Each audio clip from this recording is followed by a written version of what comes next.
So tonight we have some distinguished guests. We have friend Shane Price from Green Circle Salons. He's going to come up and talk a little bit about what Green Circle is all about. We've been involved with Green Circle since 2009, and they are doing some incredible work, and I think you all should know a bit more about what they're doing. Green Circle Salons, yeah, we're really about reimagining beauty in a sustainable way. And we sort of look at the downstream impact that the industry has.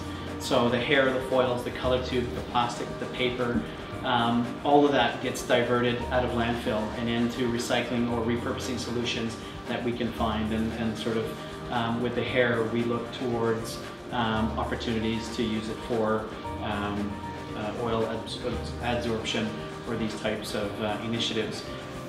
University in North Carolina is taking the keratin out of hair and they're using it to repair damaged nerve cells. So there's lots of opportunities.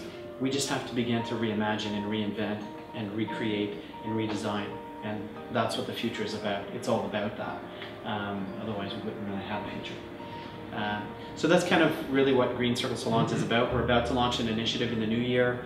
All the chemical waste that's left over in the bowls that right now is just being rinsed down the sink, which I think is probably really fairly toxic to our Great Lakes. We'll be collecting that and diverting that out of the waste stream as well.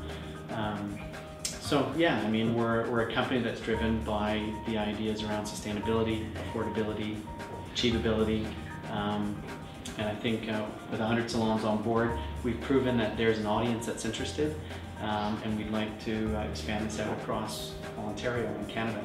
But yeah, that's what we do.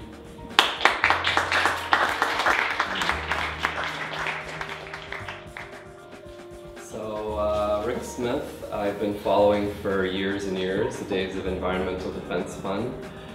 He's a champion for Canadians, creating a healthier environment for all of us in which to live, and his team. The BPA, which you might know, recently was declared a toxic substance. The first jurisdiction, the first country in the world to actually list BPA as a toxic substance was largely due to environmental defense's work.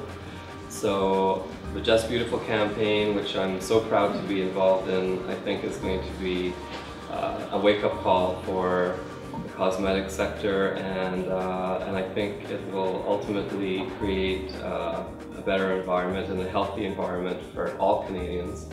And so the campaign is looking to get $500,000 in the next 3 years.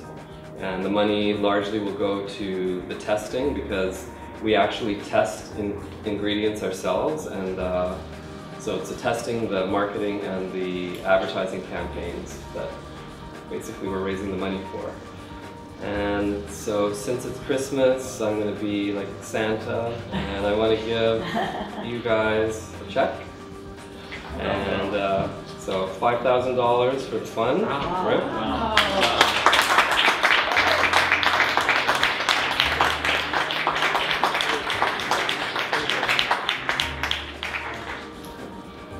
It's a real privilege to be here, first and foremost, to celebrate you, Brian, 21 years. We chatted a little bit about what it was like to be trying to talk to people about being green and about the impacts of toxic chemicals in the human body 21 years ago. A lot more difficult back then. I mean, now, you know, a lot of people are talking about being green, talking about the impact of these things.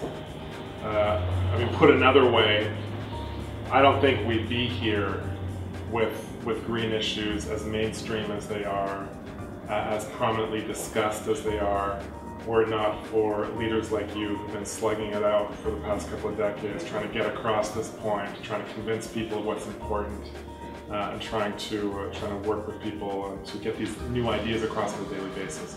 So thank you very much.